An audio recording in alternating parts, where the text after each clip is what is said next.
This one? Hello, hello. More? We can't hear us out here.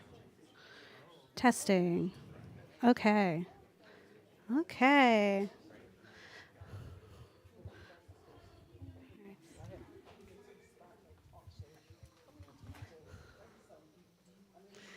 All right, folks. Thank you all so much for coming to the annual member meeting.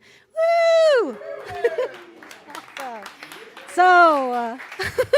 So, to kick us off, we're going to get you really excited about what being here at PhillyCAM is.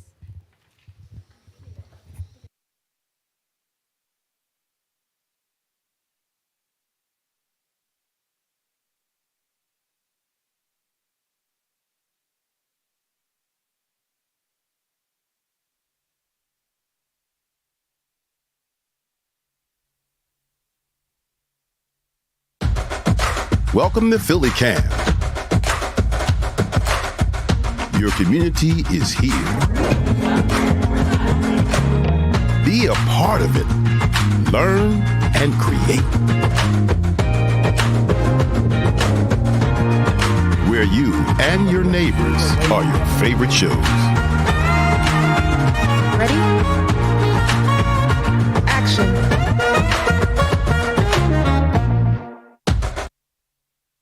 Whoa, cool. I want to go there. All right. Welcome, Gretchen. Oh, okay. All right, thank you. But first, I have to do this. Tim, can you do it again? Do it again. Stand up.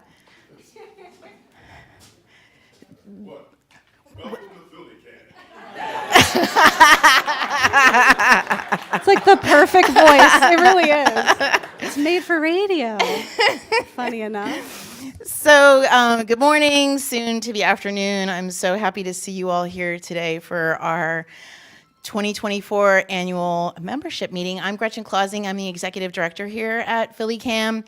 And, you know, it's a lot of things kind of come together at the moment of the member meeting. It's really when the staff, we kind of take a look back, we see what's happened over the past year, and it's when a kind of like a theme of a year sort of begins to emerge, and we want to be able to tell you about it because we are such a large, diverse community, people doing TV, people doing radio, people doing youth media, community news. And so this way, hopefully you'll leave here today and you'll have a better sense of kind of all the things that are happening here and tell more people. Like maybe they don't want to do radio, but maybe they want to do something else. So I had all these notes written, and now I'm just totally freestyling. Now that I saw like Tim sitting there in the back, I'm just like kind of totally threw me. But the cool thing about that is that the promo. We're non-commercial, so I hate calling it a commercial, but the PhillyCAM promo is actually going to be starting to air on Comcast starting in April. So we actually have PhillyCAM members who, back when we first started, saw a promo that we did like in the middle of the night. Ask Tony Jones. That's how Tony J. That's how she got here. So hopefully, putting this on local cable will be bringing in some new folks here. If you remember, and we're here at last year's annual meeting, you'll remember that we talked a lot about the Verizon franchise.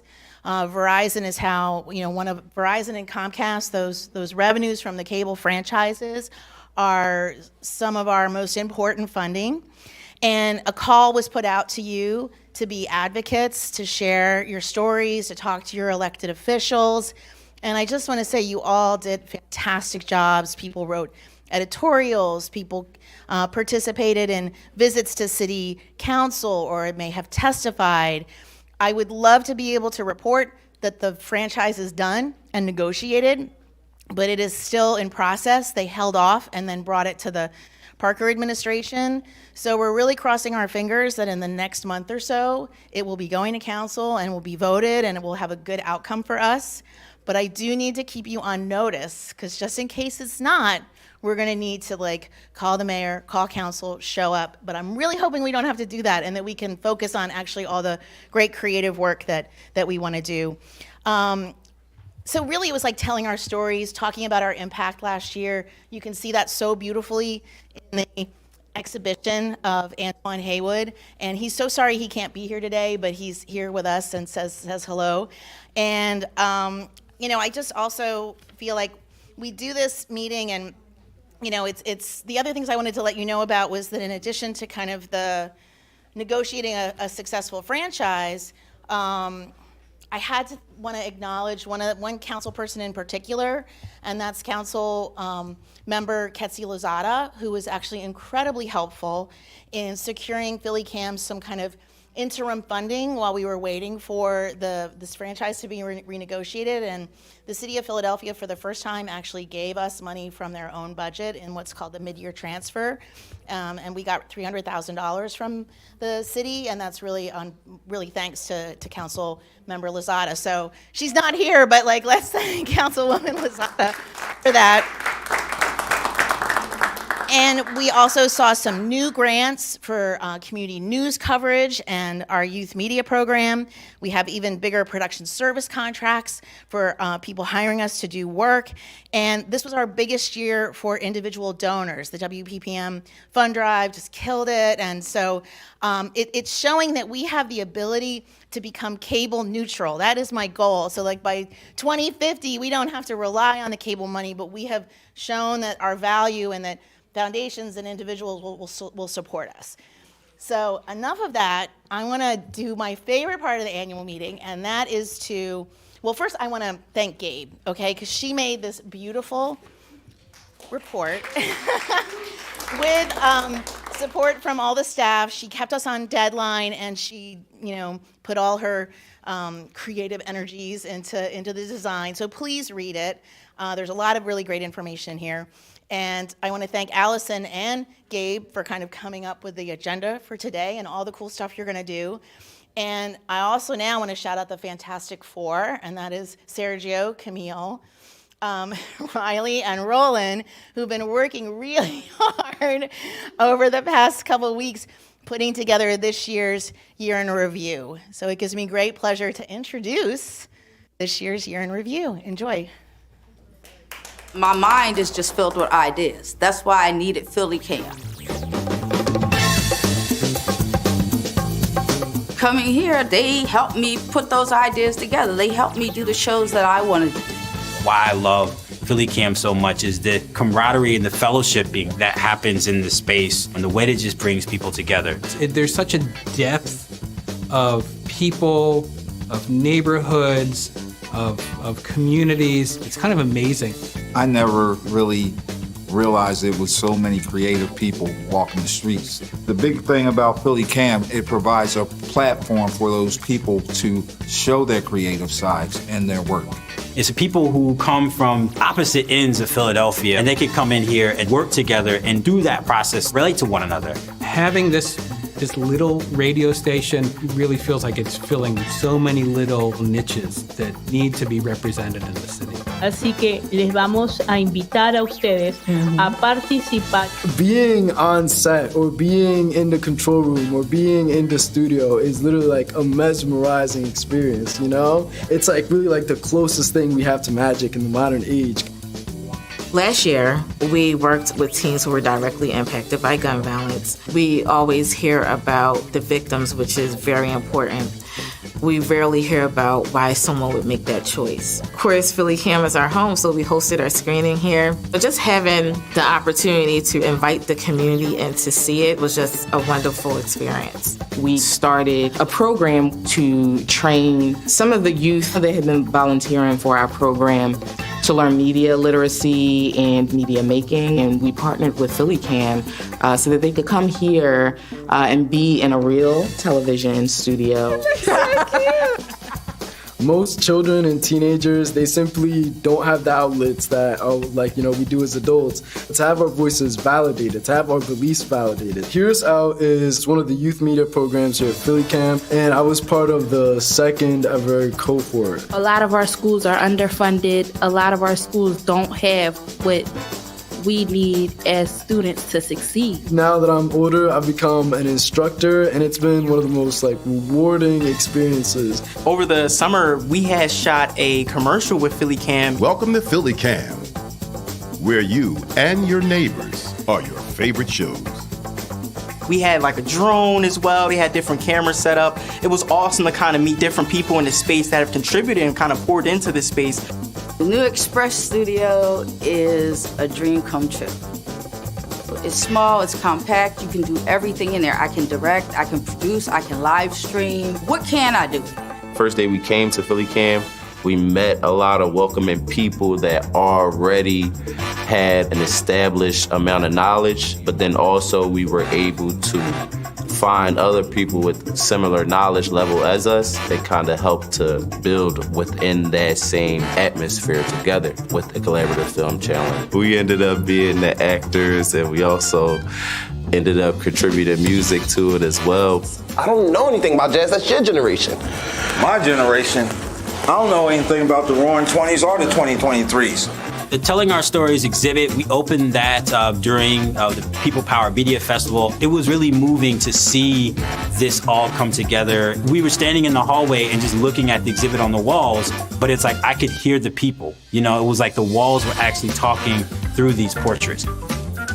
There was Porch Fest over the summer, and it was a great way to kind of meet the community and talk to people and let people know what we were doing on the radio and how they could get involved. From West Philadelphia Porch Fest, this is WPPM 106.5 FM, community radio from PhillyCAM. We were creating a series of videos with the different candidates. We got to kind of see like the inside of the political system in a way that we had an authentic youth experience in our story to tell. Despite what you were born into, we're going to make sure that you have access to every opportunity you can to succeed. As a part of PhillyCAM's anniversary and the celebration of PPM Fest, there was a proclamation that was read at City Hall.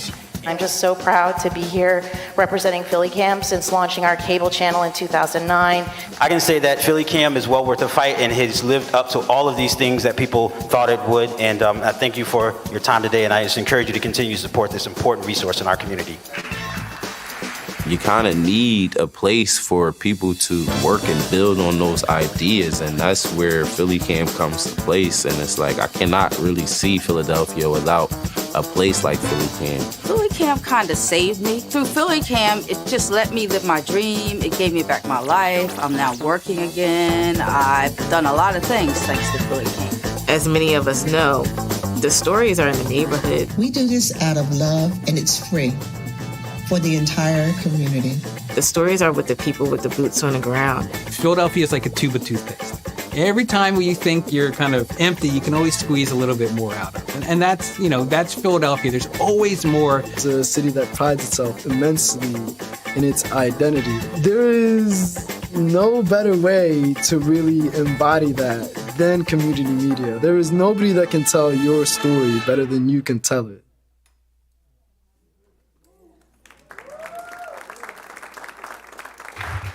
Yes. Let's give it up for the tech team. That was really exciting. It's so nice to see, the year goes by really fast and you're like, what did we even do? Especially making the report, I'm like, what happened? And so it's really nice to see all the different things that we've accomplished over the past year. And one of my favorite parts about this meeting is this aspect of like looking back and kind of celebrating what we've done, but also looking ahead and getting really excited about the year to come, including the fact that this is PhillyCAM's 15th year of existence. That's amazing. So we have lots of things in store.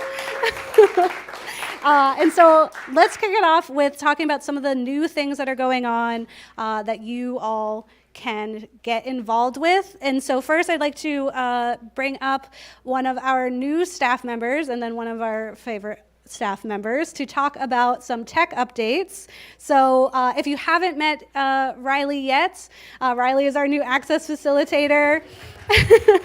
And then everyone knows Roland. So they're going to tell you about some cool stuff that you could do in the tech. A little teaser happened in the video. Yeah. Hi. So I'm Riley. I'm the new access facilitator here. It's nice to see everybody. I think I know most of you already. So Express Studio, you got the little teaser from Rhonda in our year-end review video, but a lot of changes. We put new cameras in there. It's a 3-camera setup, and the idea being that you can kind of just walk in, and unlike the main studio, you don't need camera operators or anything. You just need somebody sitting at the desk, and we're offering trainings for those now, $25 for a training. It's about 2 hours with either me or Roland. And that fee can be waived if you want a TD for somebody's show. So if you're interested in that, come talk to us after the presentation. If you're interested in TDing somebody's show anyway, just to get experience, we could use you. So yes, we love that. Beyond that $25 incentive. So come find us afterwards too. If you haven't already gotten to tour through that space, we have it open there. You can come check it out. One of us will try to be floating around after to answer questions about it, so you can get in there. The other one I wanted to mention before we go on to learning about the new Discord server and the main studio workshop, which is going to be awesome. We'll hear from some other folks on that. But we did also just update our media lab this year. So we have 8 brand new, super fast computers. So please come in, make use of them. We're really happy with those, and that's kind of let us, especially for this year in review, it was super helpful to have something that top of the line there. So come in and make use of that. But all right, that's what I got. Cool. Thanks, everybody. TDing is technical directing. Sorry. Yes, great question. Yes.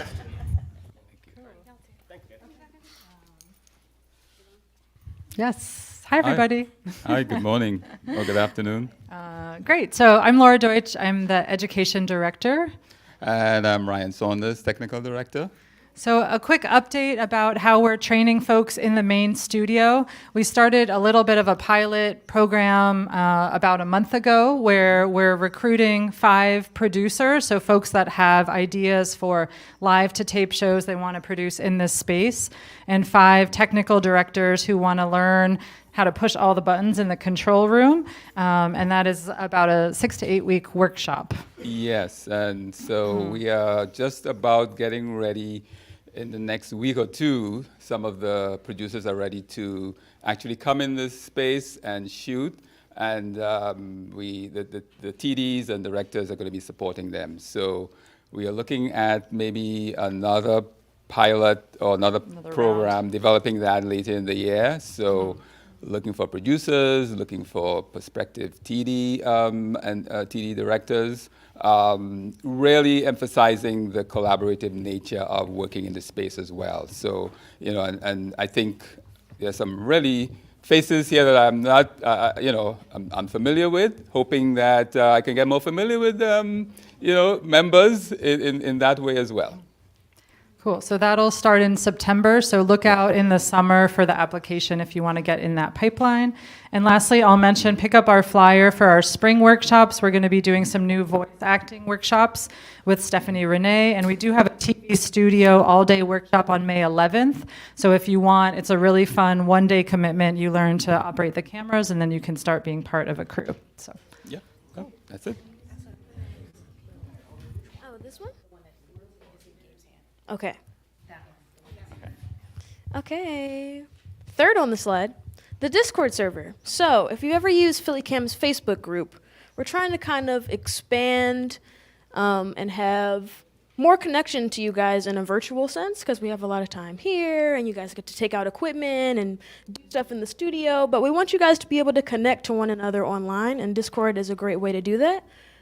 If you've ever used Slack, it's kind of similar to that, but it's like a community hub specific to PhillyCAM where you can go to connect with other producers, stay up to date with what's going on at PhillyCAM, and also like collaborate with other people. Like you can put in the chat, hey, like I'm having a shoot this day and I need another cam op. Can someone help me? And someone might respond to you and you'll be able to connect with people that way. So if you're interested in hearing more about that, check in with Peter. Yeah, just a show of hands, how many people here are familiar with Discord already? Okay, cool. That was more than I was expecting. Yeah. Awesome. If you're not and you want to learn more, come find me in the Media Lab after all this. In the breakout sessions, yes. Awesome. There we go. Okay. All right. Thank you all. A round of applause.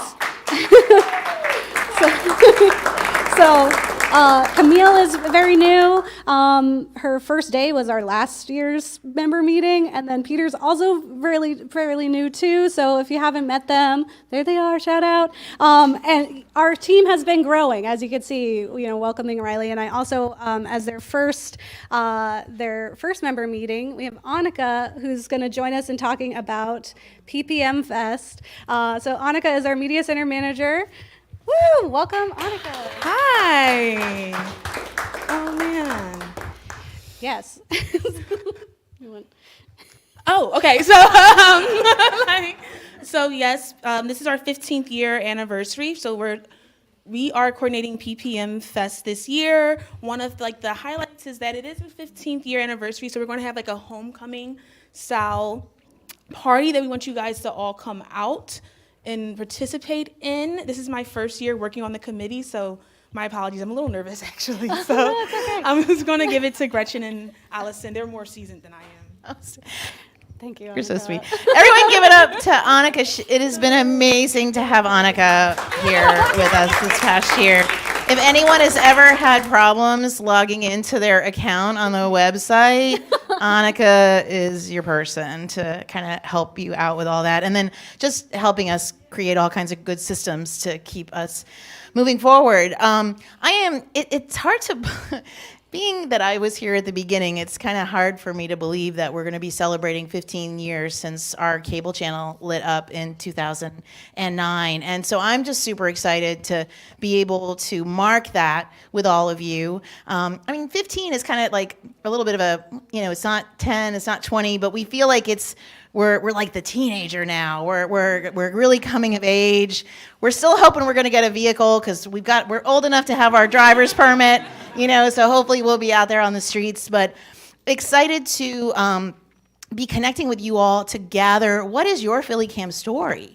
How can we're really thinking about archiving our deep history of the fight for public access, and then going forward about what are the new stories, what all of you created over the past 15 years, and then where are we going, It's not totally confirmed yet, but we're hoping that as part of PPM Fest, we'll have an exhibit in City Hall as part of Art in City Hall, so that'll be a nice kind of way of showing, what all you have done to in the People's House, right, at City Hall.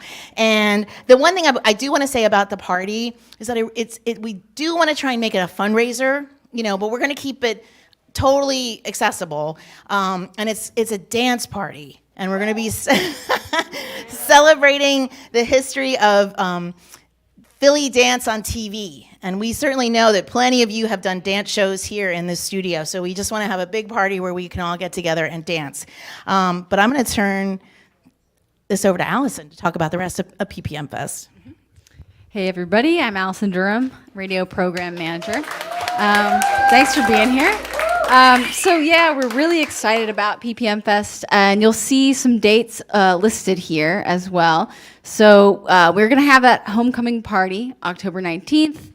Each year we celebrate Community Media Day on October 20th. It also happens to be our community radio station WPPM's anniversary as well. And so we will be doing some fundraising for WPPM specifically within PPM Fest. And hope I'm on. Yeah. As Gretchen mentioned, we've got a couple of other things lined up. October 26th, kind of the end of that week, People Power Forum, which is an opportunity to listen in on discussions about media making and the like. So we're looking forward to sharing more information as that develops. One thing I do want to mention is we are looking for members to sign up to be a part of a host committee to help get members involved with planning this period, and also, of course, coming out to the events. So if that interests you, please do get in touch with me or Gabe or Annika, and we'd love to tell you more. So thank you so much. Thank you. All right, awesome. Okay, up next, I'd like to invite Elizabeth Estrada and Charlene Horn to talk about our wonderful board and the amazing things that they do for us. Hello. Hi, everyone. I'm Elizabeth Estrada. I am the chair of the board of directors. It's so wonderful to be here today, and I just want to give it up for the PhillyCAM staff for pulling this off year after year, day after day. They are really working to serve you this membership, so let's give them a round of applause. I just want to take a moment to reflect on the fact that this is the second year in a row that we've now been able to get together in person. 4 years ago this week, our city, our country, and our world really shut down and sent us into a virtual digital space.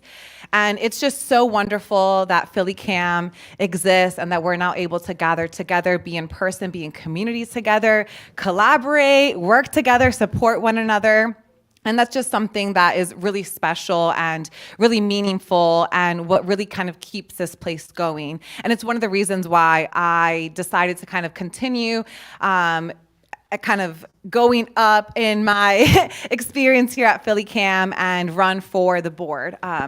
And speaking of the board, I just want to give a shout out to past and current board members who are in the house.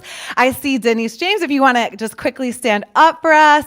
Dana Winokur, you may have seen Rachel Courtney and Veronica Brito out in the front. Shamika Sawyer, I don't know if she's here yet. You're going to hear a little bit more about her later when Charlene takes over the mic. But we just have a really amazing board who's working. Oh, and Dan Winokur, sorry, you're right here. You're right here in front of me, and I totally missed you, even though I have you written down here so I wouldn't forget anybody. You know, this crew. Oh, and Ricky, yes, Ricky's here too. He's around. Sorry about that. I feel like I'm not quite sure who's in the house today and who's not. But this board, past, current board members, and hopefully future board members, you know, we all really work hard on the back end to support Gretchen, to make sure that the organization is doing well and moving forward so that it's a sustainable organization that can continue to serve you all as current members and the city of Philadelphia for years to come. So with that said, I want to turn it over to Charlene Horton, who is also on the board, who's my amazing colleague, who's going to talk a little bit more about our election process, talk a little bit about the candidates, and how you all can vote. So let's give it up for Charlene, everyone. Thank you. So my name is Charlene Horn. It's my third year on the board. Yay. So I want to give a shout out to all the board members, past and present. And I want to give a shout out to the membership because you make us happy to come, and we're really engaged in what we do because of you. So we're really committed, and we show up fully. So I also chair the governance committee, and the governance committee is charged with overseeing the election process and bringing new folks to the board that reflect the diversity of our city and our PhillyCAM community. So moving forward, I want to introduce you to our 2024 candidates. If you're in the house, can you just stand up, please?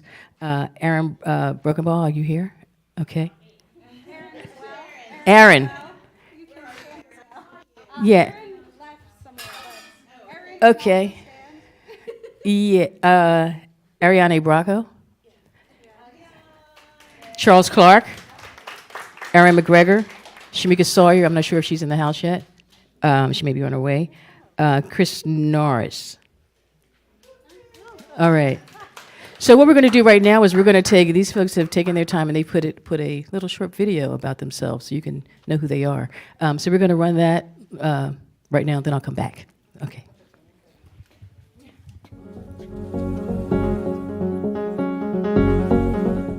Hi, I'm Shamika Sawyer, the founder and executive director of the Five Shores Project here in Philadelphia, and I am also a current PhillyCAM board member and the chair of the Resource Development Committee.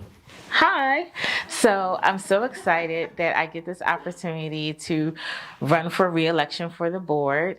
And my goal is to continue to be a voice at the table for fellow members here at PhillyCAM, making sure that I advocate for the things that we need and opportunities that can help build all of us as a community. So nice meeting you, and my hope is that you vote for me and I can continue to be a voice for you. Hi there, my name is Erin McGregor, and I'm running for a position on the PhillyCAM board. I've been a South Philadelphia resident for almost 8 years, and when I came to the city looking to break into the audio industry, 2 organizations really helped me out: the Association for Independence in Radio and PhillyCAM. Not only did I learn valuable skills, but I gained community. I now work at the Association for Independence in Radio as a program manager running trainings for independent producers and journalists, and so it's also my time to give back to PhillyCAM and to see what we can do together. I bring a wealth of knowledge about both learning audio skills and running trainings that put the power in people's hands. I share the values of this mission-driven work, that people should have the resources to make the media they want to see in the world. Vote for me this election cycle so I can give back to you. Hi, my name is Aaron Brokenbaum. I'm running to be on PhillyCAM's board. I first joined PhillyCAM as an intern, which was 7 years ago, and I continued to work with them as a contractor along with being a member. I've loved the work that they do at PhillyCAM, and I think what's really important is to make sure that more filmmakers have the opportunity to have their voice heard in organizations like PhillyCAM, for them to have a better understanding of what it means to be a current filmmaker and what that means to look like and work in that climate. I think me sitting at the table will give a voice to the independent contractors and small business owners here in the city, to give them an opportunity to understand what type of talent is out there, what can be cultivated, and for us to continue to create a strong system of filmmakers here in the city. I love the work that they do at PhillyCAM. I think it's wonderful, and I would like to continue to work with them in order to extend that more. That's it, really. Thank you so much. I really hope, vote for me. Hello, everyone. I'm Christopher Flood, the drummer Norris, and I currently serve as the strategic advisor to the CEO of StoryCorps, a national nonprofit organization known for preserving and sharing the stories of everyday people. You may recognize me from former roles in the city as the managing editor for community and engagement at WHYY, or as the morning show host at Word Radio. I'm a two-time Emmy-nominated broadcast journalist, a drummer, an entrepreneur, and a lifelong Philadelphian. I have been captivated by storytelling and media from an early age. I used to make video cameras from styrofoam cups and pretend to interview people around the neighborhood. I'm reaching out to you today because I'm eager to bring my passion, experience, and resources to help elevate PhillyCAM. As a prospective board member, my commitment is to serve with fidelity, creativity, and thoughtfulness. My goal is to ensure that PhillyCAM not only thrives for future generations, but also maximizes its impact and remains a welcoming platform for anyone who dares to dream and create. Hi, my name is Charles Clark. I'm a candidate for the board of directors. It is my hope that I will have the privilege of representing you as a board member. And if elected, you can be assured that whatever your concerns are, if they are made known to me, I will make sure that they are investigated. And if any necessary corrections, tweaks, or whatever necessary, then I will fight for that to happen. So, policy and people. That's where I go. Thank you. Hola, muy buenos.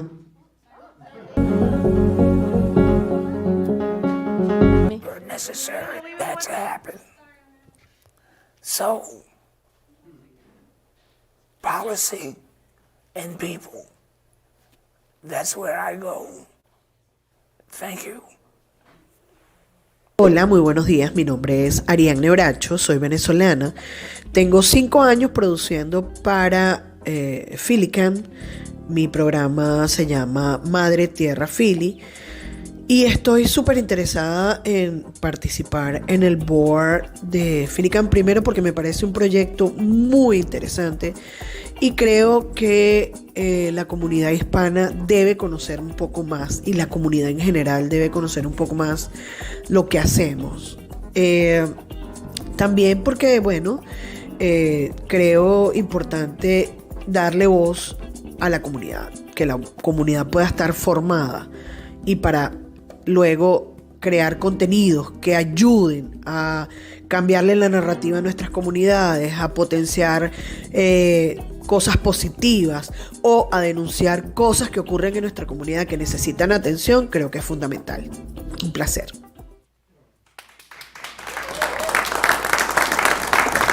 All right. Wow. Let's give him another hand. That was great. Come on, let's bring it up. That was great. Wow, great candidates. I want to give a shout out to Charles Clark in case I missed you the first time. I thought I said you, but if I didn't, shout out to Charles Clark. Also, so here's the thing. Really great, right? Oh, great candidates. So here's the thing. Now we got to vote. So you all should have received an email today with a ballot, right? If did everybody get that? If you didn't, maybe check, because it came in about 9 o'clock this morning, right? So check your phones, check your computers, check, A text or an email, right? Yes. So you got to vote today. Deadline is tonight. So you can vote before you leave today on your phone, on your computer, or you can go to our equipment window, and there's a ballot box there. If you want to fill out a paper ballot, please see Gretchen, and she will give you a ballot, and you can fill that out. But let's make it happen today. So, because the deadline is tonight, so it has to happen today. Okay, today is the day. Everybody, vote. That's the thing. Vote. So, and you have great, candidates here. We're going to move PhillyCAM forward. And that's what we're excited about. And everybody here is excited about it too. So, and the candidates will be here today. So if you want to stop and talk, have chat with them. That's the beauty of it. So, what else am I talking about?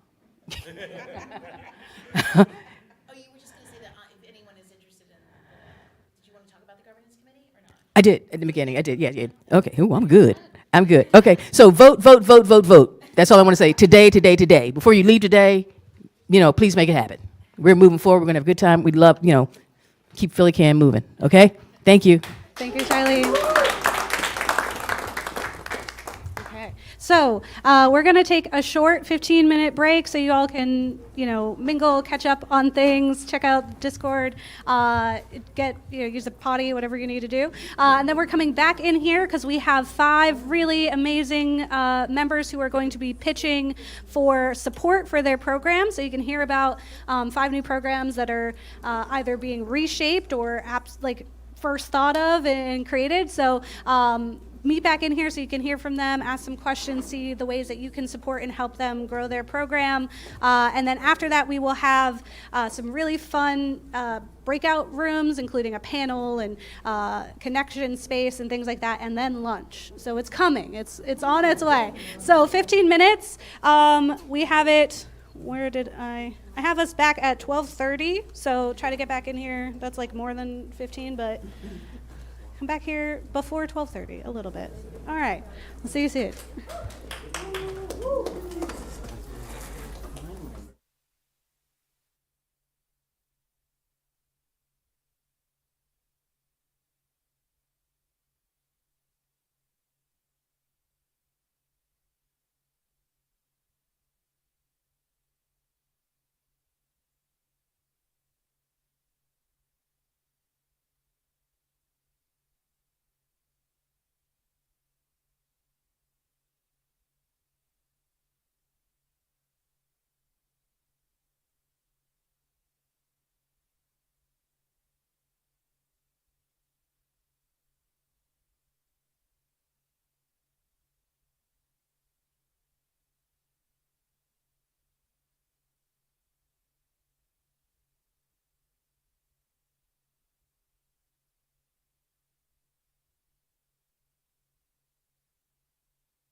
Hello? Okay, thank you.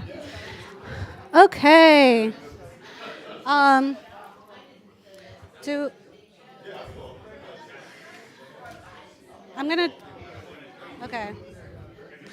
Should we have staff do one last push? Tell people to have them come in. Okay. Do. Da-da-da-da. Okay. No, thank you.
Okay.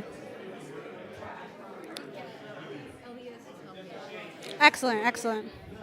Where's LaShawn?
Check, check. Hey, you can hear me? Okay. All right, we're just about to get started in a moment. Bringing the last folks in. Okay. Gonna wait for Gabe. Okay. Can we bring the mic up a little bit? Slightly. Check, check.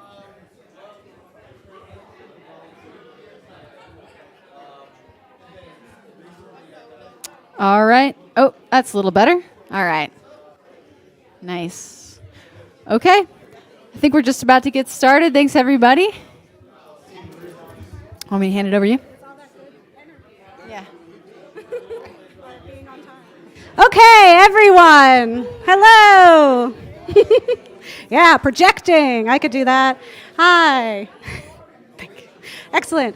Attention, everyone. Raise your 2 fingers if you can hear me. Okay. Excellent, excellent. Thank you all so much for participating in the pitch. We have some really great projects that are coming up. I can't wait to hear more about them and see the different ways that you all can help and support them, build your skills, get comfortable. It's a mix of established producers and brand new producers. So it's really exciting, quite genuinely. So I'd like to invite our first pitcher up, LaShawn Elise of Minute My Minute. Thank you, Gabe. Hi, everybody. So my name is LaShawn Elise. I'm so excited to be here. I first want to thank Gabe for all her help. She was really instrumental in helping me get up here today. So, Minute My Minute. What is that? Why is it named that? What's going on with that? So, Minute My Minute really just embodies savoring each and every moment of our lives, making sure that we take accountability, take ownership of the minute that we have each and every day of our lives. So, I would love everyone to tune in to Minute My Minute, hosted by me, LaShawn Elise, for a thrilling variety show. There's so much going on there, celebrating life and human connections through captivating interviews. So I will have guests on each and every show. The guests range in various backgrounds. It could be anyone. Authors, painters, dancers. I'm a dancer. And also, I would like to let you all know that there's going to be a 3-minute dance energizer. Oh, yeah. I am a certified Zumba fitness instructor. I teach Zumba, and I teach Zumba Gold, which is for low impact. And I perform all over the country with Forever Tina, which is a Tina Turner tribute concert. So, rock and roll.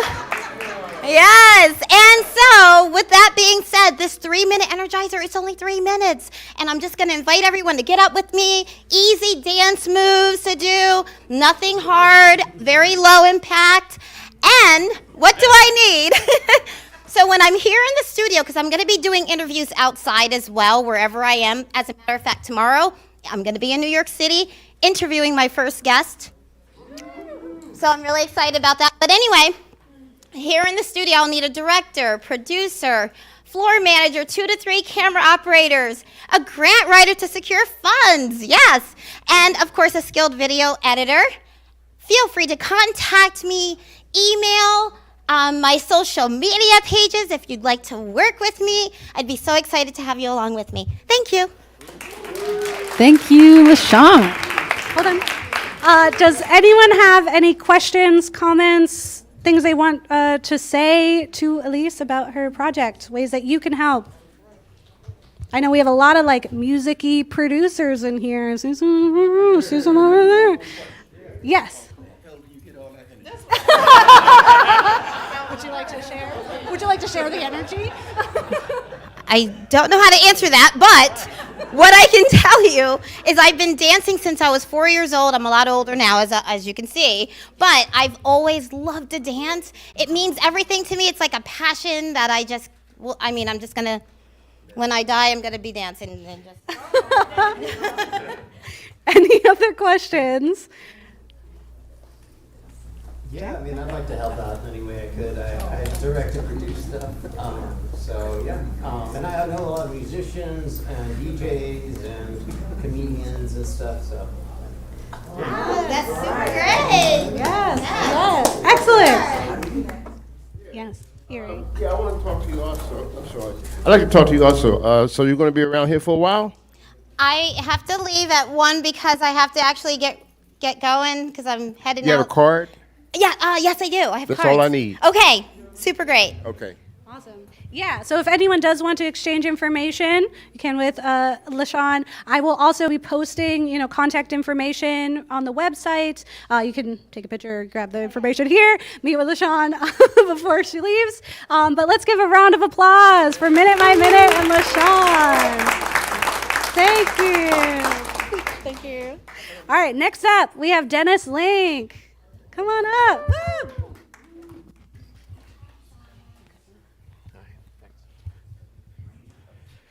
Boy, it's going to be hard to follow that amount of energy. All right. Yeah.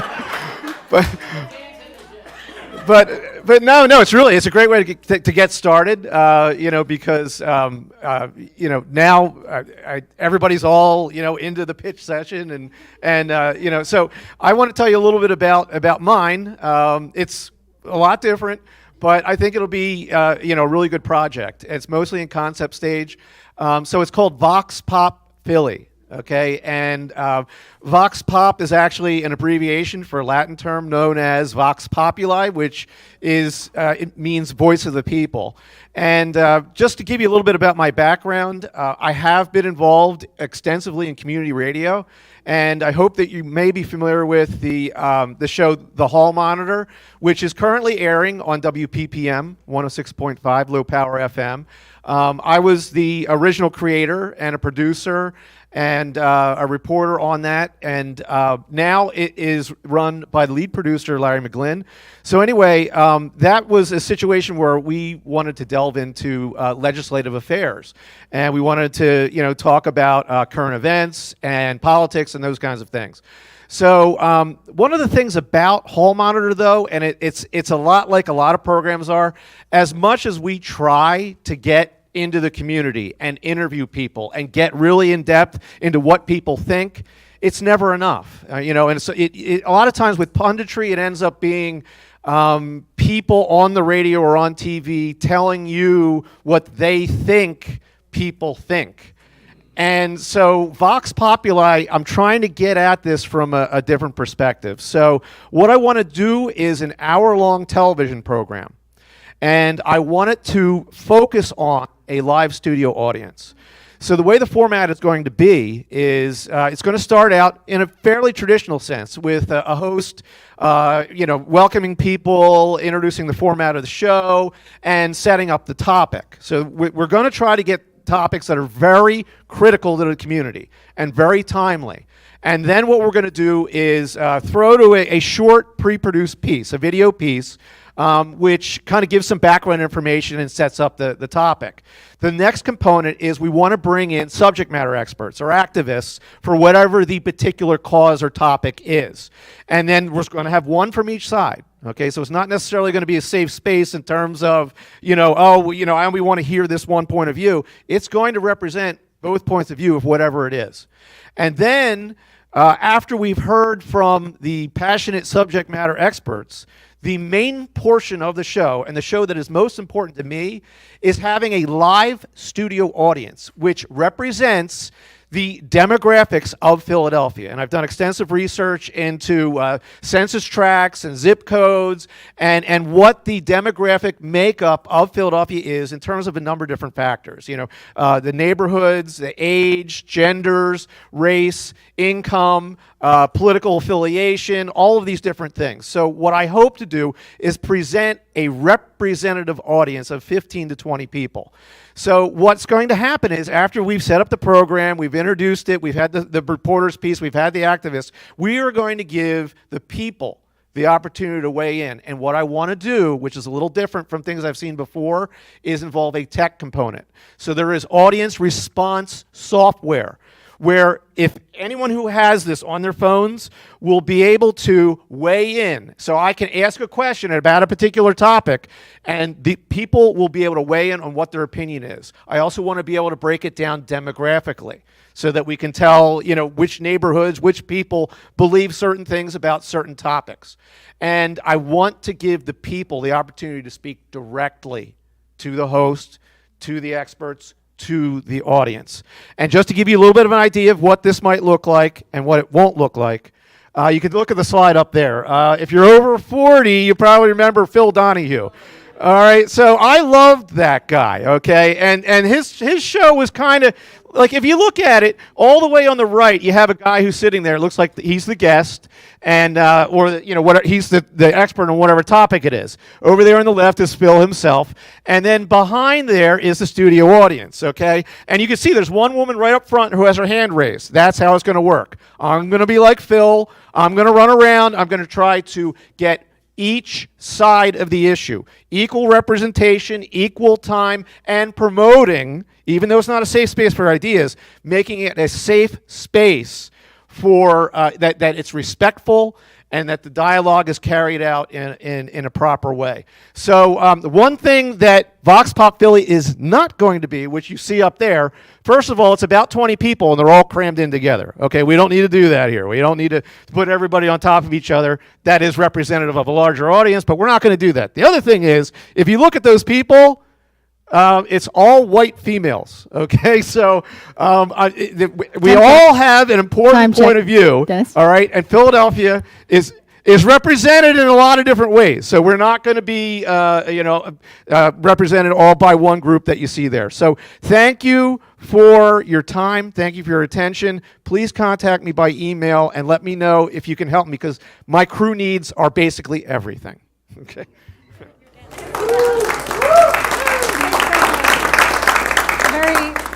Hello. I don't know. New one. Hello. Okay. Yeah, it's a very public access approach too, right? It's all the issues, all the stories, all the voices, freedom of speech, right? Excellent. And here's the list here, so you can grab a pick, and then we're gonna move on to our next pitcher, which is Tony J. Jones. Come on up, man.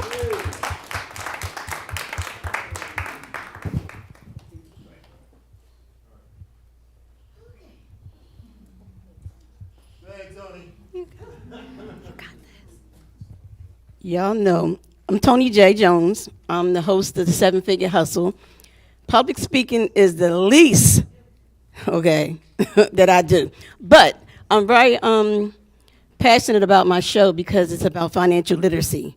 My show is to bring, the show is basically, everything is going out my head, as y'all can see. I have stage fright. I'll get through it though. Well, basically, is future millionaires tune in to our show to learn about the finances. Basically, because I've lost homes, I've lost cars. I even had my kids taken from me at one point because of not knowing financial literacy. And the reason why I started this show is to teach people. And the goal was to teach my grandkids what I didn't know to teach my children. And I'm proud to say that all my grandsons, I have 30 grandkids. All my older grandkids, they have their own property. They say G-Mom, they call me G-Mom. And that's what I'm out to hashtag is G-Mom's on a mission. And I know better now, okay? And with that being said, I'm looking for, I'll be mostly in the Express Studio, and I'm excited because I used to set my stage up like that in the Express Studio when I came back. I'm a survivor, okay? The last 3 years I've been like out of commission. I came back and it's like it was a whole new world order. I mean, I went to Walmart and they had no cashiers. I'm like, where everybody at? With that being said, I'm on a mission to teach finances because of the lack of knowledge that I had. So I'm basically looking for somebody to help with the boards on mainly the Express Studio and my radio show, thanks to these two amazing ladies right here. So I guess that's it. Take a picture of this, y'all. Y'all can call me. But believe it or not, I'm gonna say this one more thing. I'm gonna say the word F&A. Anybody in here know what F&A is? Oh my God. It's a financial analysis. If you don't do an F&A, one column is what type of lifestyle you want to live. The second column is what you're working with. Do you have insurance? Do you have, if you have college funds for your kids, whatever, if you ready for retirement. And the third column is what you need to put in place to get column one.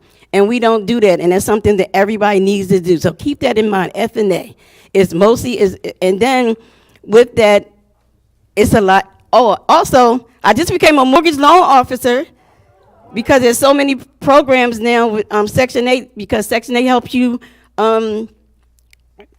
subsidize your rent and your apartments, correct? Why can't they subsidize you buying a house? What's the difference? So now we just started a program where Section 8 vouchers will be able to pay for you buying a home. And all you need is a 580 score. Remember they used to say 700? So anyway, guys, Thank you. y'all can see my passion about this. So I'm looking for anybody that's interested in finances, know anybody in finances, hit me up. You'll be on the show. We can teach you and show you. And I guess that's it. All right. So I'm Tony J, the 7-Figure Hustle. And don't forget, what words I told y'all not to forget? F what? I hear you. Thank you, Tony. That's amazing. Yes. And you can also tune in to 7-Figure Hustle. It is active. It is a show that exists. And it's, taken new changes, like in the Express Studio, also a radio program. So make sure you check out some of Tony J's other work. And if you want to get some practice in that awesome new Express Studio, this is a great show to do that. It's very simple. And Tony J is a great producer to work with. So thank you so much, Tony J. And now we have Rachel.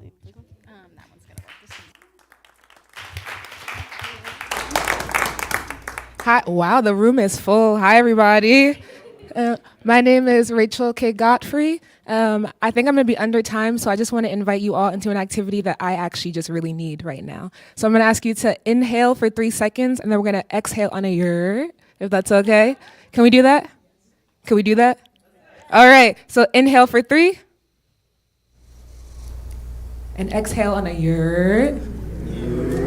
Wow, that was the most calming year I've ever heard in my life. Thank you. So I'm the producer and host for a show called City Rhythms. City Rhythms is a spotlight series dedicated to showcasing musicians across the city, but also the locations across the city that mean a lot to them. And I'm someone that I want to spend my time highlighting artists that are very connected to the places that they're at, whether that be in the moment where they're at in their artistic journey, but also the place that is shaping them into the musician that they are. And I'm making this show out of a bit of a selfish place. I work for a program called Rock to the Future, and I spend a lot of time with students that are really brilliant, but also with brilliance, I think, comes skepticism. So a lot of the times they're like, what is the role that music can have in my life as I'm growing up? And they don't believe that they can have a career in music because it sounds too artsy, too out there. So this show is also a big part of showing them that there are a bunch of ways that they can use music inside of their lives, whether that be in a formal way of being a musician, like a performing artist, but also a way, whether that be like leading sound circles or something like that. But I want to showcase all types of musical ways of life. And then the format of the show, it'll be standard intro, and then it'll also be the first part of the interview, I'm calling it SIP, so it'll be story, influence, and place, and that's where people will have the opportunity to talk about their background and their connections to Philadelphia. And then we'll move on to a pre-recorded segment, which is on the spot, where they get to pick the place that they want to do a live performance, and I'm really excited for that part. And then we'll move on to interview part 2, and that'll be where I'm at and where I'm going. So it's a way for them to really sit with their intentions and their desires for their artistic career, and also a way for me and their audience to affirm where they want to go. And the other thing that I think is really cool about this show is that the audience will be up to 10 people that the artist thinks that they've influenced their career. So a time for them to give their flowers to people that they really appreciate and that have informed their lives. Some needs, audio and sound assistance. I also need someone that has social media and marketing assistance for graphic design aligned with my content plan. And not for the first episode, but moving forward, individuals that are skilled in intermediate and video editing. And then also, if you have an artist in mind or you are an artist that you're like, this fits with what I'm about, I want to talk to you too. So yeah, recommendations of your favorite local artist performing around the city. Let me know. And then this is contact info. I also want to highlight the director for City Rhythms, which is Jason. If Jason wants to wave, hands in the air, yeah. All right. And I think that's all I have to share. Thank you. We have like a minute if anyone does have any questions or comments. We have like a minute if we're not. It's cool. We can capture this stuff. Before we go into the last pitch here, I just want to say that these projects are so exciting to me because I really do see like the people-driven aspect, right? And that there's so much passion from each one of like our pitchers. Like they really care about this this content and connecting people to these stories and this information and uplifting each other. So I wanted to say thanks to all the pitchers who are here today, because it takes a lot of courage to get up here, and you did it, and you rocked our world, and we're all really excited now to get involved and work on these great productions. So last but not least, I'm gonna invite my co-host here, Allison. Hey, everybody. So I'll be very quick. We are really excited to announce a new show from PhillyCAM that I honestly think has been in some ways in the works for years, but we're finally getting off the ground. It'll be called People Powered Sounds, and this is a new live music performance showcase that will be taped here in the main studio. We're looking to kick this off actually with our first taping next Friday, or this coming Friday rather, March 22nd, with a live band. So we're looking to do this monthly, and it'll be a multi-cam taping. We're going to tape 3 to 4 songs per local band, and have a bit of time for an interview as well. That's a super quick version. A reference point would be KEXP live sessions on that radio station in Seattle, or it'll look different but similar in idea to NPR Tiny Desk, these things, but it'll be, of course, PhillyCAM style. So we are definitely looking for crew each month, and we've got the needs listed here. So likely that's 3 to 4 camera operators, 1 director. We'll need 1 TD and 1 to 2 sound engineers, somebody operating the board there in the control room, and then probably an extra hand to mic bands and load people in. And then we're going to really strive to only require light editing. But we likely will or could use volunteer support in doing that, because we look to distribute these episodes online as well. And we actually hope that that's going to bring a new audience to PhillyCAM through this online distribution. So with that, if you're interested, you can email Sergio at phillycam.org, or myself, Allison at phillycam.org. Sergio's in there. Yeah, so look forward to hearing from you, and thanks for your time. Yes. Question, yeah. Okay, say for instance, someone comes in on your program, they perform, you videotape it, interview them, and so on and so forth. How far does the performance go as far as putting it out there? Exactly. Well, that's sort of to be determined in terms of how far it goes. You know, we hope that this would be something that people will share, you know, from PhillyCAM's YouTube. We'll share out on their own social media. We'll reach, you know, listeners and viewers, you know, in Philly and beyond. Hard to say, but we'll definitely broadcast it on PhillyCAM TV. It'll be on PhillyCAM's YouTube, and we'll broadcast the live performance on our radio station WPPM as well. So all those places, yeah. Mm-hmm. Any other questions? Okay. Cool. Thank you. Thank you, Allison. Awesome. Yes. Round of applause for all the pitchers. Thank you all so much. Okay. All right. So we're almost there to the lunch. We're almost there to tacos, I promise. So we have 3 really fun activities that are happening in the space, kind of depending on what mood you're in, right? Do you want to sit and listen to people talk at you like you've been doing? Do you want to connect with people and talk to them? Do you want to hear about our news programs and learn about how you can participate in some of those opportunities and those fellowships? So we have 3 breakout sessions that are happening for the next hour before lunch, more like 45 minutes, really. The first one is our plug-in to PCAM News. We have several news programs. Show of hands, did anyone know that? Does anyone know? I see 3 hands. Okay. Oh, so sad. Maybe everyone should be assigned that room. Yes, we have 3 places to get news. So we have our PhillyCAM Voices, which is the first Monday of the month, airs live. We have Atrévete, which is our bilingual news program. That is the first Thursday of every month. Ariane is one of our founding producers of that program. And then we have Block by Block, which is our radio, our audio news program with Brad, who is probably upstairs getting that room ready. So that's a great place to learn and hear from folks who are participating in that. But we're also looking to hear from you all in ways that you're integrating news or what news you want to hear about and other fun activities. That is happening in our community room, which is upstairs. You can follow the signs to the community room or find a buddy that knows where the community room is.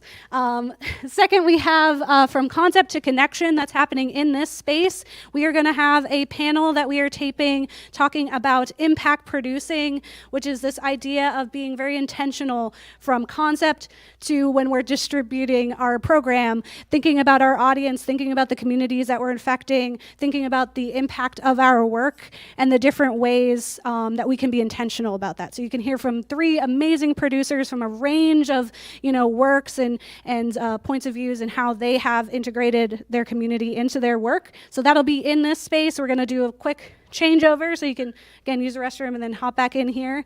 And then lastly, we have Collab and Listen, our collaboration station. Just going to be out in the commons. So this is like super chill. You can just hang out with other members, chat.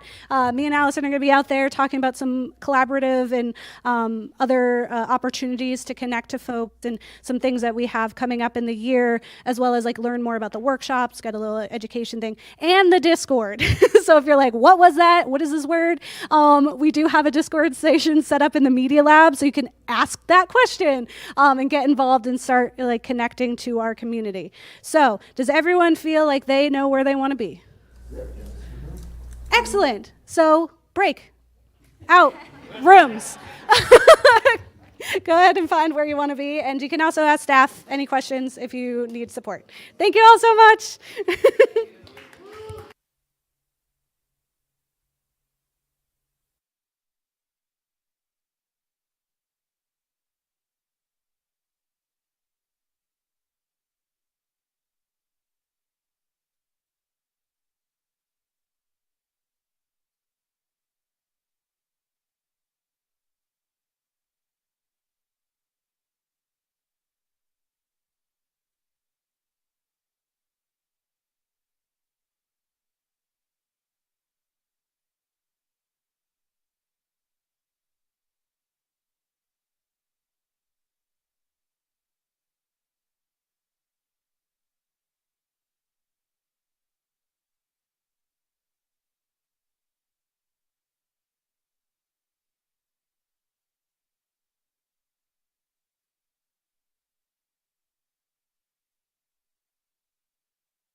Ah, entonces.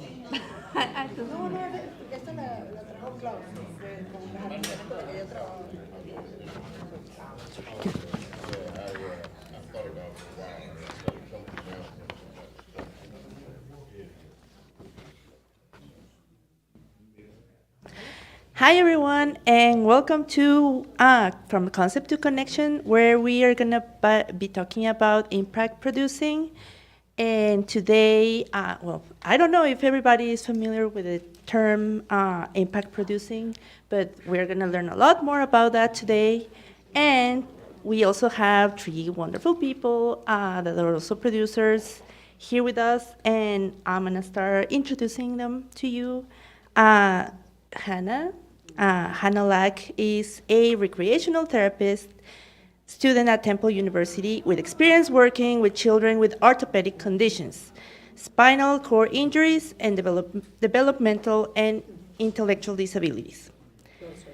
As a volunteer and an intern, Hannah moonlights as a community storyteller and supported development of Taking Root, a four-part of series highlighting the journey of Southeast Asian in Philadelphia people which go through 15 tumultuous stories of immigration voyages, honors intergenerational trauma, and ultimately reveals the power of resisting and rebuilding in America. Hannah supported the production team by coordinating the team of students involved in the production of the film, coaching their interview skills through political education, and also personal check-ins to deliver the first draft of the story. So welcome, Hannah.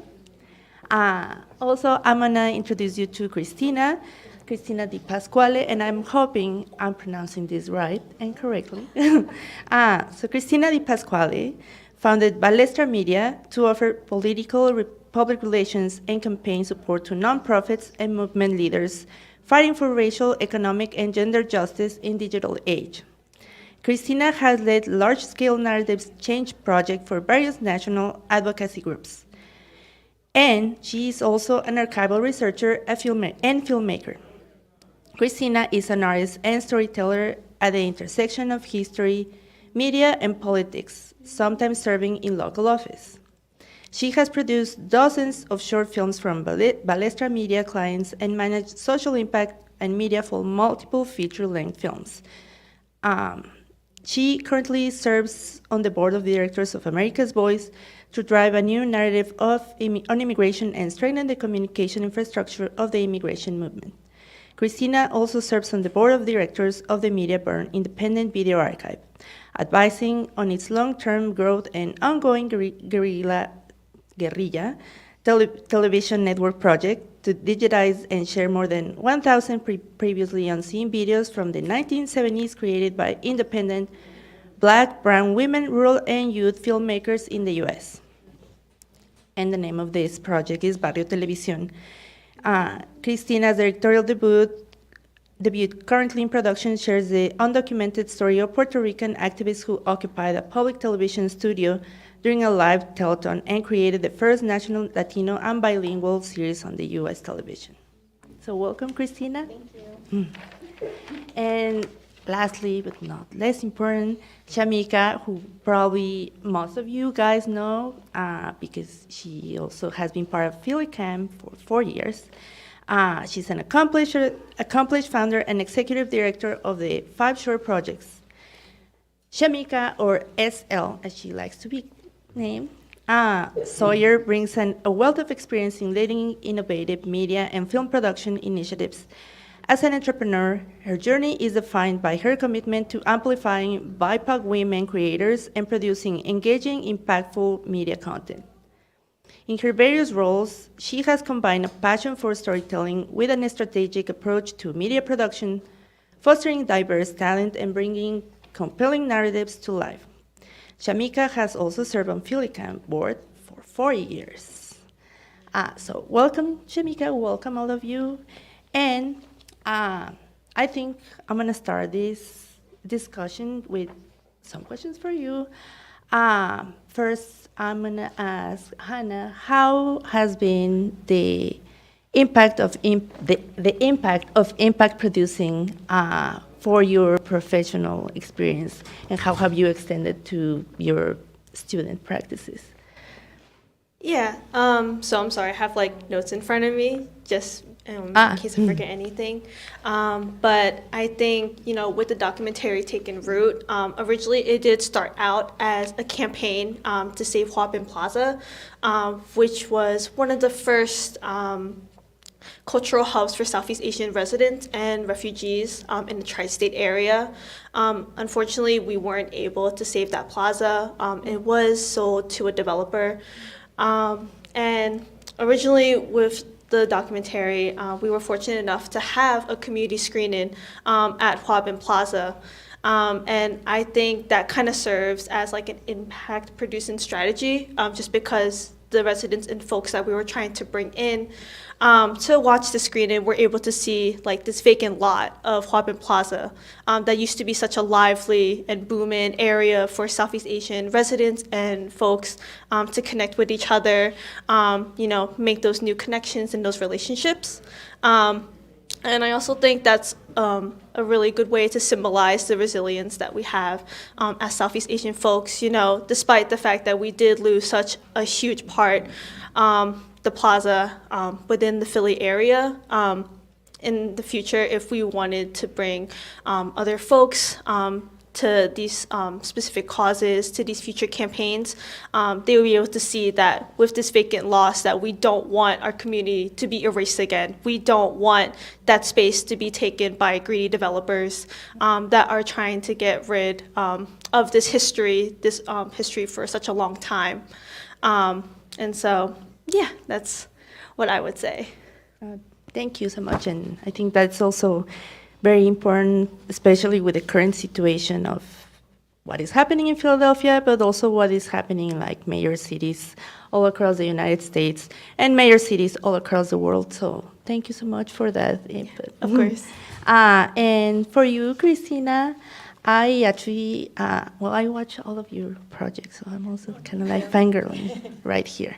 Can you tell us about like what, I mean, it's also like historically super important what you have done, but I mean, well, I feel that you're actually like, you want to speak more about your project, because I don't know if you happen to see the clip of Barrio Televisión, but it's about, well, what I mentioned, like people entering into public media just like out of a sudden, but also kind of like amplifying the voices of people from usually not heard communities. But can you tell us more about your experience producing Barrio Televisión? Thank you so much for watching and describing that a little more. So with Barrio Televisión, it is about, as you said, a group of Puerto Rican activists and expanded to nationally for all Latinos, and it was on in the 1970s. And it started with this struggle for media power and authentic stories in the 70s. And that part of the origin and history had not been digitized, and a lot of it had been forgotten. And so a lot of the work of the film was in the archival research and with archives and with people's personal collections and finding a lot more visual artifacts to tell the story. And with media makers today and places like PhillyCAM, where there are a lot of independent media makers of color and emerging media makers of color that are really inspired by this story, because they were essentially activists that didn't have any experience in television production whatsoever. But when they took over the studio and they got the budget and the time slot, they had to just figure it out on the fly. So finding them today, telling them how important their story is, getting that down, and bringing it all every step of the way from development through production to forums like this are really a part of this community feedback loop that we're integrating in the film itself. Thank you so much. Thanks. And for Shamika, who probably all of you know, can you tell us more about like the mediums that you have used for the production of your work, and what are the tools that are more important for the development of the impact media? Sure. So for me, with the Five Shorts Project, it was very important to make sure that the stories that are being told are told from the people who are living them.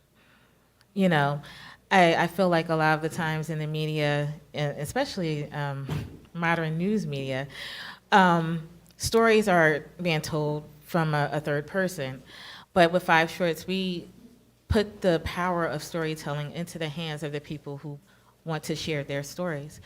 And part of the way we do that is, number one, we train them on how to actually write a script for a film, a short film.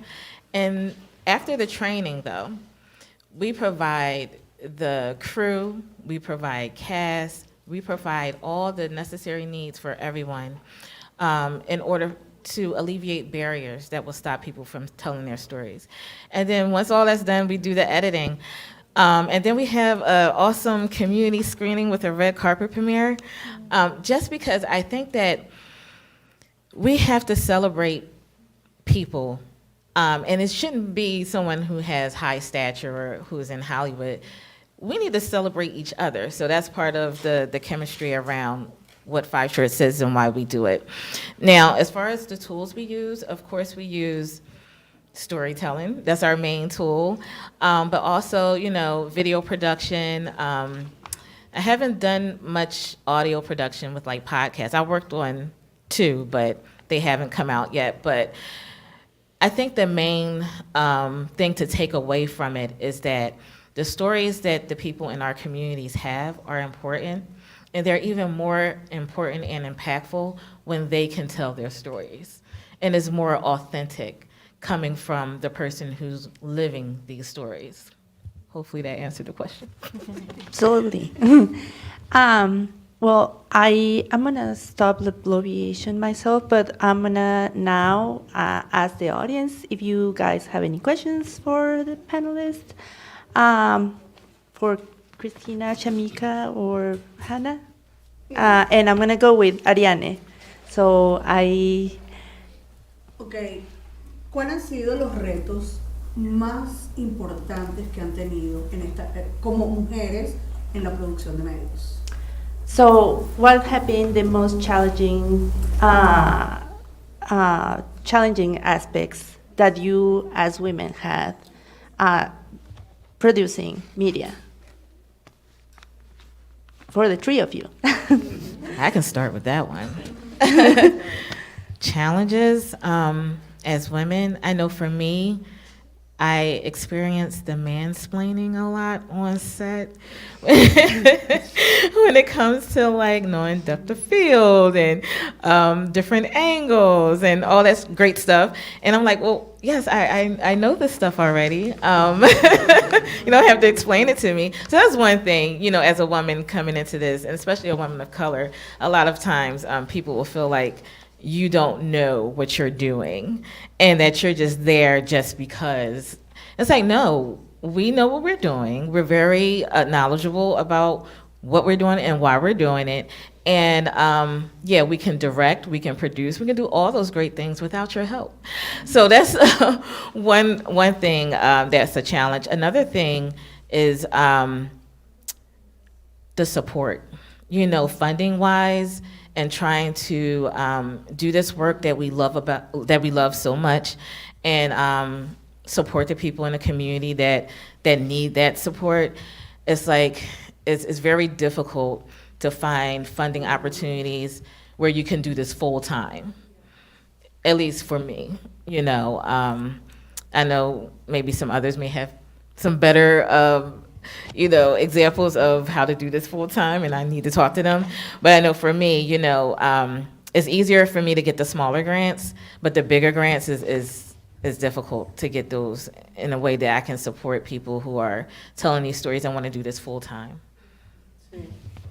I actually have that's a really good answer, and basically mine too. It's you know, it's harder to get that kind of respect as an artist and a leader, even in your own crew. There's one of the things I've discovered is a sort of no one's really assuming that you have intentionality behind what's being done. They're like, oh, that's really cool that that happened to happen on set. It's like, actually, that was like 4 months of planning, but cool.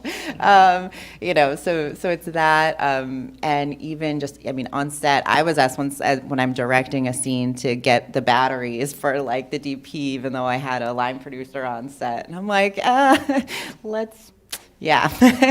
And resources too. As I was saying, like it's so hard because you also, as a leader, want to provide for your team, and you only have so much grants and so much time, and you want them to have a good work-life balance, and you want them to enjoy the work, and it's really hard to do when everybody's worried about how we're even going to make this film. And on mine, it is pretty urgent because we're working with seniors who are, you know, in their 70s and 80s, and we have an urgency to like get this film done, and we all just want to put all the resources just to production, and you know, figure out how to take care of ourselves just to get this done so that they can see it, and see their legacy honored in their lifetimes. So yeah, so all of that is definitely comes into play. So as for me, I was like pretty fortunate to be able to work with a team that was very communicative and very honest. So I wouldn't say I really had any challenges, you know, as a woman in production. You know, just because everyone is very communicative with each other. I felt like, you know, when I was first asked, you know, to help lead students like within the production of the documentary, I was able to understand like the whole process and be able to relay that to them, and be able to like give them the skills, you know, to help like interview folks within the documentary, you know, how to communicate with other people within the team. So I'm really sorry. I didn't really have any challenges. I was like, just trying to think if I had any. But just very grateful to have a team that, you know, really explained everything to me. You know, being able to be in loop of like what's going on, like when should the students be ready to start interviewing people? You know, what are the resources that I need to give them in order to get them prepared? So kind of like stuff like that. Yeah. Good question. There are more questions, so I'm gonna start with, I cannot see your name because Ingrid, and then I cannot see it. Well, with you, but with you, yes, with you. Which I don't see your name, but Andrew. So Ingrid and then Andrew. And Ingrid. Yes. Thank you so much for the panel. I'm a director, and I have produced certain projects, but hadn't thought about the impact, both impact producing. I guess I want to hear a bit more about like what are the things that you consider when you're thinking specifically with the impact angle. Does this start in pre-production? Does this start in post-production? And I'd love to hear like some successes that you witnessed, because I think sometimes it's hard to quantify impact. I think we feel it, we're in spaces. And so I'm curious to see like what does impact look like for you? Like what is the definition of success of impact for you is one of the questions. And the other one are, what are the things that you consider around impact for a film? So what are the things that are considered as an impact for a film, in case that people on the other side of the camera didn't hear? So, and the question, I guess, is for the three of you. Okay, so for me, short story, in 2020, I lost my brother to gun violence. And watching the news, there was probably about a 15-second clip about what happened to him, never mentioned its name. And then they moved on to what was happening somewhere else. Experiencing that, I know how to make films, so I said, well, listen, we have to do something to amplify the stories that are just not being told. So, and I also love working with teenagers, so I created a program called the About Mine, I Matter Youth Video Production Program. And it's named after my brother's clothing line, in a way to keep his memory alive, right? And so what we do is we teach them video production skills by making short documentaries about solutions to gun violence. And I think the the impact that we cannot quantify is watching young people use their creativity towards solving or trying to solve an issue that impacts way too many people here in Philadelphia and across the country and in our world. Watching them see their work when it's completed, and to realize that something they created, something they totally worked on their own. I'm there to help steer the ship, but they do all of the legwork to put it together. And seeing in their eyes that they now see what they can do and how great they can be if they give themselves a chance.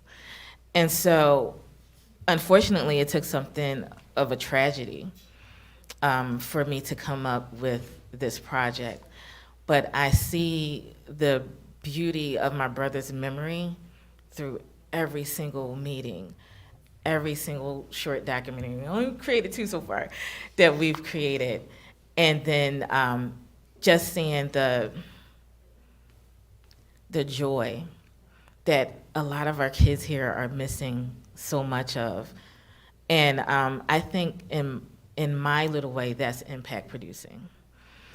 When you can tell stories and share space and build up people and have them see the beauty in themselves amidst all this craziness that's going on, to find that glimmer of light and know that that's their light and they can shine it, that's impact producing for me. That was a great question. I think for me, so one of the questions was about whether it's in pre-production or post-production, and I think that for me, it starts in pre-production, but I've definitely been hired as an impact producer where they do it at the end. Sometimes that's for resources. But starting in pre-production, because my film, I do have a lot of archival documents, I was able to start the conversation with community groups earlier around those, even before I started filming. And then in early production, I screened my 3-minute teaser and some of the footage from the series, and we're going to continue in that way. So I think that the great thing about impact producing is that really, in essence, it's just about building a community around your film. And as a director, you have a lot of power to do that because you can share your works in progress. You probably already have your own community that you can start with, and then they start referring you to other groups who might be interested, or someone who comes to a screening or comes to a virtual event will email you, and it all goes from there. I think one of the most important things when you're starting is to think about who you think your audience is. So for my film, for example, I had 4 core audiences. One is community newsrooms, one are media advocates, media activists, another are media makers, especially first-time and emerging media makers, and then the 4th are archives. And so in the beginning, community archives are really important.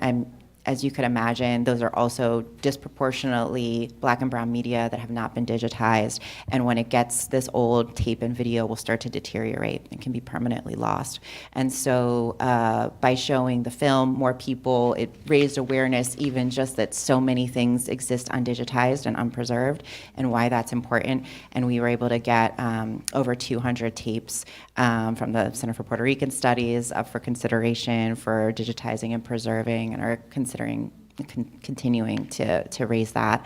And then some of the artifacts for the show, because I work so much with community newsrooms who are really engaged in new public engagement strategies or changing their programming to be more reflective of their audiences today. They were able to take some of my early works in progress and archival and bring that back to the newsroom and rethink, this might engage our public more. Maybe we can change our programming this way because they did this 50 years ago, or maybe we should think about our mission statement or approach. So I saw that happening with a lot of newsrooms earlier. And then the media activists I work with are also thinking about tactics and public interest strategies, and how many of these public access rules were on the books 50 years ago and don't exist today, and what does that mean for the movement for media justice today. So it's really, I think the the way that my thinking about social impact has evolved, because from when I was hired to work on other people's films, are like, this is the impact we want it to have. This is what our campaign goal is. And I kind of found that being a little bit more open to just getting it in front of people who you think will care and letting them, bring up their own ideas will open more possibilities than you ever even imagined thinking about your film. Yeah. So in addition to what everyone else has been saying, community is like a huge part of making that impact. So for the documentary, besides, the main point, being the campaign to save Hua-Bin Plaza, we also did tours alongside of that as well too, like doing a tour of Washington Avenue, inviting folks that lived in the area to come down to the tour and being able to teach them about what has changed within the area, as well as invited them to the film. With the community film, we were able to see a lot of different people, experience all of these emotions, the fact that they were able to see their stories being amplified within the documentary, because, with these stories comes a lot of trauma, and with that trauma, there's a lot of silence that comes with it. They don't want to bring it up. They don't want to, re-experience the things that they went through in order to survive, specifically within the U.S. Post-war. So I think impact along with that is also that relatability. Within the community screening, we actually had a lot of people come up to us and be like, "Hey, I felt so hurt in this documentary. I want to share my story as well." And by collecting all of these different stories, we're able to amplify what the community wants and what they need, and what are the issues that we should be focusing on, and also in order to resolve as well too. And so along with that, I think another thing is that we have a lot of high school students that also participated within the documentary filmmaking. And I think that's also an important part, is to have students, because these are actually students that were, never really exposed to the history of, of the country, or never really were able to receive this kind of political education. So I think in addition to that, it's a very good experience for them to understand, what can they do in order to amplify these community voices, these community stories, and how they can also be the next generation to help step up and be able to resolve a lot of these generational issues. Well, we're almost done, but I think what is going to happen is we're going to wrap up for the video, and I'm going to stay here, so if you have even more questions, you can do them after we finish it. So, well, thank you all. Thank you, Christina, and thank you, Hannah, and thank you, Shamika, for all of this, and thank you to all the people that are watching this show. We're going to continue here at PhillyCAM, but you guys are not going to see that. So I guess this is it. This is it. But if you have even more questions, you can start to write them up for the after screening session. Mm-hmm. So I guess we're gonna start first with Andrew, and then I think I saw some raising hands over here. So Andrew. Yeah, my name's Aaron. Oh, sorry. Aaron. So you all kind of talked about how some of you have this intention when you go into making the projects that you're doing. Do you ever think about how it'll ultimately, who will see it, right? Do you ever think about outside of the communities that you're kind of trying to foster this for, who ends up seeing it, and how does that make you then view your work moving forward, in the sense of does that make it more? Does that drive you to make it a little bit more powerful, to make it more engaging for others outside of the community that you are trying to entice? Does that make sense? Yeah, that definitely makes sense. I think when I go into the work that I do, I'm not really, and this is just for me, I'm not really thinking about who's going to see it. because I know that who's interested in what I'm speaking about is going to see it. You know, whether if it's up on YouTube or it's word of mouth. I'm not really like segmenting out like who's going to do what or whatever, because I feel like if I get stuck in that, now someone else is telling this story. And I need to tell this story, or the young people I'm working with need to tell their story. And it shouldn't be influenced by what we want the end result to be. The end result is going to be the end result, regardless. You can have a great movie and no one sees it, and you can have a horrible film and everybody sees it, you know? So I just think if you're intentional with yourself and you stay true to what you believe and what you feel, or how you feel you should tell that story, just do that. Just do that. And then whatever else needs to come with it will come, for sure. I mean, yes, there's marketing and all that great stuff that goes into it. But at the end of the day, you just really got to be honest with you and be authentic for you. Because people can smell when you're not being authentic a mile away. You know, I'm pretty sure we've all been in situations where you're like, I don't think that's going to work. Who are you talking to, me? You don't even look like me. How are you talking to me? So, you know, like just being honest with yourself and really putting the story out there that you want to tell, I think it will ultimately do what you need it to do. Yeah, I agree with SL too, is that the story is going to tell itself the way it wants to be told and the way our participants want it to be told. But I think maybe what you're getting at is also that at some point, if you are going to have a distribution partner, they might be thinking about, you know, commercial aspects, or is this for a general audience, or, you know, how they can make their return on it, which will never make it to you or your participants. But so what I think the resource challenge that we were talking about earlier, like, factors in too, because if you do want a wider distribution, you want to be able to get done as much of your film as possible before the distributors get to it, so that they can't have an influence on, you know, what you made as much. You have more equity in your project, more of a say at the editorial point. And that's really hard to do if you're not doing just a grassroots distribution. But grassroots distributions can also be super powerful and super networked, especially if you've been doing your social impact all the way through, and, like, you know, you have actual relationships with these organizations that you're talking to. And also, you know, I think we can all give people more credit about, you know, people who understand intersectional issues with our audience. You know, like, some people might tell me, like, oh, you have a Latino film, but you know what, when I share this with Black media makers, they're like, oh my God, yes, that's what we went through 50 years ago too. This is something that we want for our communities. Or, you know, anyone who feels misrepresented by the media can, like, vibe with the film and what it represents, you know, or people who feel like underdogs, or they're trying to get started making their first, you know, film. So definitely giving audiences more credit than I think commercial entities do, and starting early with social impact, and also help people understand what your movie is about and be there for, like, the final release and helping you share that.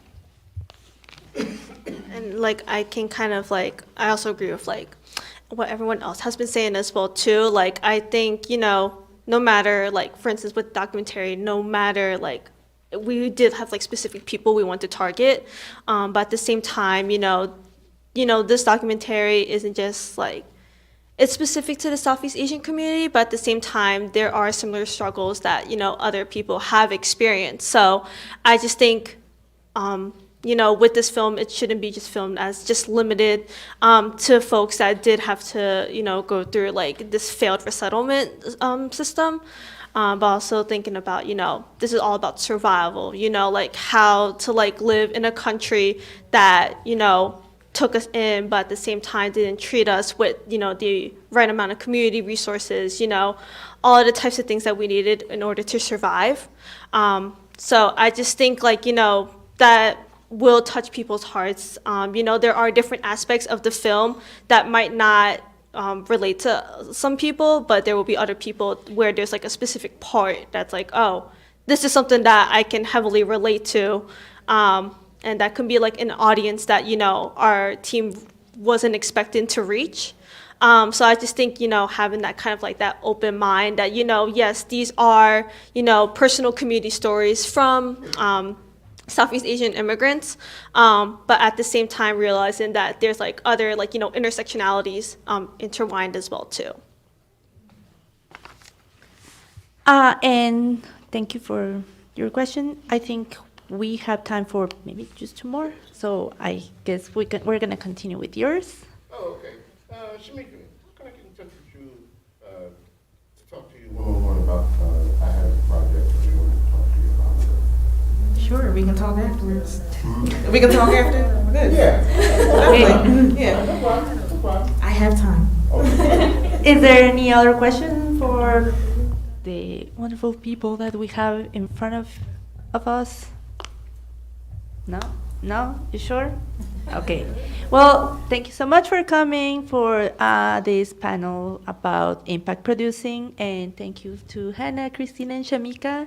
You were wonderful today. And this was Itzela. And I think we're done. And thank you so much for coming. Thank you so much for your engaging more into these conversations. And I think we'll see you next time. We can go out and enjoy yourselves. And I don't know also if you have any social media or any way to contact all of you guys. So in case that people now are kind of shy and don't want to be like, oh, hey, I might want to talk to you now, but I can probably send you an email and that's going to be easier. Do you have your contact information that want to share? Sure. First, let's give it up for our moderator. Yes. Amazing job. Amazing. So 5 Shorts Project is on Instagram and Facebook at 5 Shorts Project. So it's the number 5, the word shorts, SHORTS Project, PROJECT. So no S I did. All right. Great. And mine, well, if you remember the name of the film, Barrio Television, barriotelevision.com. There's a button if you want to join our email list, or if you want to follow us on social or contribute to the film, or look at our lookbook. It's all up there. And so the org that I'm a part of is called VidLead. So we are on Instagram, if you would like to look at that.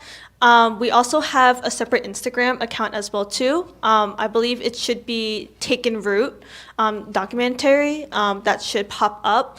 And so you get to see like, the teasers as well as like, seeing like the posts of the interviewees that we have. So those two are pretty good accounts to start with in terms of contact. VidLead. VIET LEAD. Thank you. Of course. If there's no more questions, now I think we can finish it up. Thank you so much. Thank you all of you for being here, and we'll see you next time. Thanks. Bye. Bye.